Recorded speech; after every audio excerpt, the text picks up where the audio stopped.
আরবের উত্তপ্ত মরুভূমি, চারদিকে শুধু বালির ঢেউ, দূরে দূরে ছড়িয়ে আছে খেজুর গাছের সারি। প্রখর সূর্যের তাপে মরুভূমির বালি যেন আগুনের মতো জ্বলছে।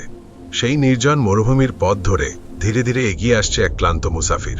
তার মুখে ক্লান্তির ছাপ, কিন্তু চোখে আছে আশা। সে এসেছে ইয়েমেন থেকে। তার সঙ্গে ছিল কয়েকটি উট।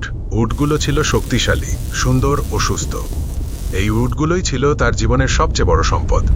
এগুলো বিক্রি করেই সে নিজের পরিবার চালাতো, নিজের সন্তানদের মুখে খাবার তুলে দিত। দীর্ঘ মরুভূমির পথ পাড়ি দেওয়া সহজ কাজ নয়। দিনের বেলা তীব্র রোদ, রাতের বেলা কনকনে ঠান্ডা। তবুও বহু কষ্ট সহ্য করে। বহুদিনের ভ্রমণের পর অবশেষে সে পৌঁছাল আরবের সবচেয়ে গুরুত্বপূর্ণ শহর মক্কা। মক্কা তখন শুধু একটি ধর্মীয় শহর ছিল না, এটি ছিল পুরো আরবের অন্যতম বড় বাণিজ্য কেন্দ্র। দূর দূরান্ত থেকে ব্যবসায়ীরা এখানে আসত। কেউ কাপড় নিয়ে আসত, কেউ মশলা, কেউ পশু, কেউ আবার নানা রকম মূল্যবান সামগ্রী। তারা এখানে পণ্য বিক্রি করত, আবার নতুন পণ্য কিনে নিজ নিজ দেশে ফিরে যেত। ইয়েমেনের সেই সরল ব্যবসায়ীও মনে মনে খুব আনন্দিত ছিল।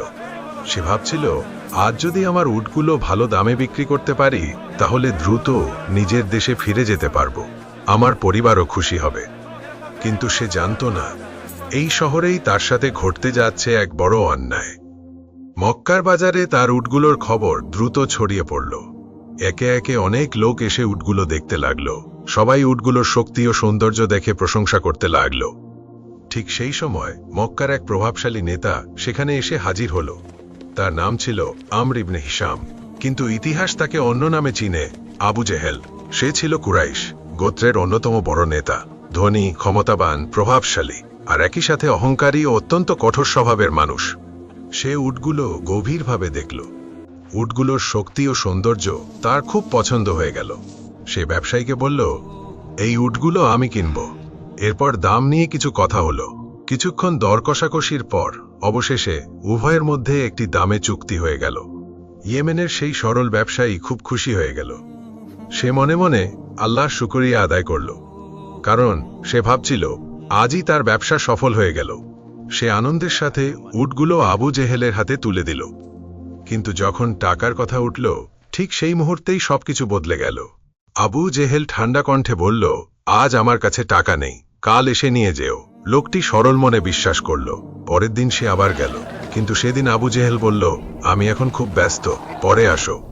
আবার পরের দিন গেল, আবার নতুন অজুহাত। এভাবে কয়েকদিন কেটে গেল। দিন যেতে যেতে লোকটির মনে উদ্বেগ বাড়তে লাগল, কারণ সে একজন মুসাফির। মক্কায় তার কোনো আত্মীয় নেই, কোনো বন্ধু নেই।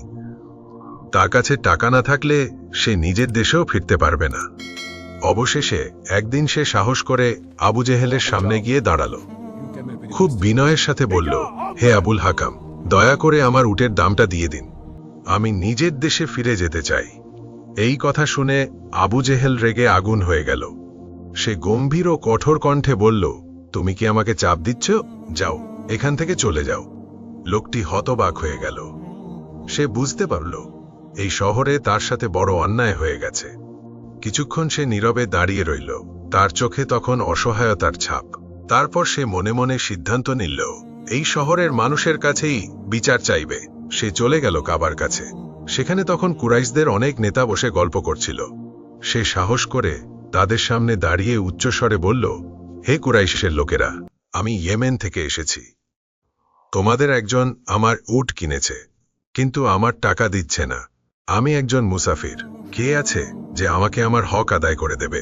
মজলিসে বসে থাকা লোকেরা ঘটনাটি জানত, কিন্তু তারা আবু জেহেলের বিরুদ্ধে দাঁড়াতে ভয় পেত। তাই তারা মজা করার জন্য দূরে বসে থাকা একজন মানুষের দিকে ইশারা করল।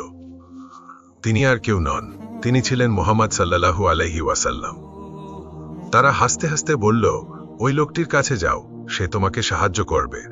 তাদের উদ্দেশ্য ছিল মূলত বিদ্রুপ করা, কিন্তু তারা জানত না এই ঘটনায় ইতিহাসে এক বড় শিক্ষা হয়ে থাকবে। ইয়েমেনের সেই মুসাফির ধীরে ধীরে গিয়ে দাঁড়ালেন মুহাম্মদ সাল্লাল্লাহু আলাইহি ওয়াসাল্লামের সামনে। তিনি বিনয়ের সাথে নিজের সমস্যার কথা বললেন। আমি ইয়েমেন থেকে এসেছি, আমার উট একজন কিনেছে, কিন্তু টাকা দিচ্ছে না। আমি এখানে একা, আমার কেউ নেই। মুহাম্মদ সাল্লাল্লাহু আলাইহি ওয়াসাল্লাম খুব মনোযোগ দিয়ে তার কথা শুনলেন। তার মুখে ছিল গভীর মমতা ও সহানুভূতি। তিনি বললেন, চলো, আমি তোমার হক এনে দেব। কোনো দেরি নয়। তিনি সঙ্গে সঙ্গে উঠে দাঁড়ালেন। সেই মুসাফিরকে সাথে নিয়ে তিনি সরাসরি রওনা দিলেন আবু জেহেলের বাড়ির দিকে। মক্কার অনেক মানুষ দূর থেকে এই দৃশ্য দেখছিল। তারা মনে মনে ভাবছিল, আজ হয়তো বড় ঝগড়া হবে। মুহাম্মদ সাল্লাল্লাহু আলাইহি ওয়াসাল্লাম গিয়ে দরজায় কড়া নাড়লেন। ভেতর থেকে আবু জেহেল বের হয়ে এলো। দরজা খুলে যখন সে দেখল সামনে দাঁড়িয়ে আছেন মুহাম্মদ সাল্লাল্লাহু আলাইহি ওয়াসাল্লাম, তার মুখের ভাব হঠাৎ বদলে গেল। মুহাম্মদ সাল্লাল্লাহু আলাইহি ওয়াসাল্লাম শান্ত কণ্ঠে বললেন, এই লোকটির উট তুমি কিনেছ, তার টাকা দিয়ে দাও। কোনো রাগ নেই, কোনো চিৎকার নেই, শুধু ন্যায় বিচারের একটি দৃঢ় দাবি। অদ্ভুতভাবে আবু জেহেল কোনো তর্ক করল না। সে ভেতরে চলে গেল। কিছুক্ষণ পর ফিরে এলো। তার হাতে ছিল সেই টাকার থলি।